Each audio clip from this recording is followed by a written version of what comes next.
Përshëndetje gjithëve. Peshk me perime do përgatisim ditën e sotme. Merremi me përgatitjen e perimeve në fillim.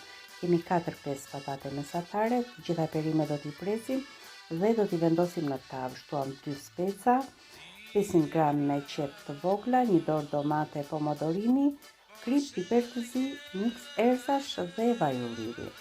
I përzim të gjitha së bashku dhe perimet janë gati. Merremi me përgatitjen e peshkut. I bëjmë disa prerje horizontale. Peshku është tepër i freskët, ndaj nuk ka nevojë për shumë erza.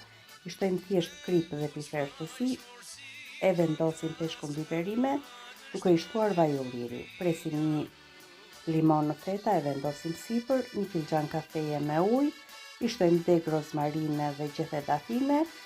Do ta pjekim për 40 minuta në 220 gradë.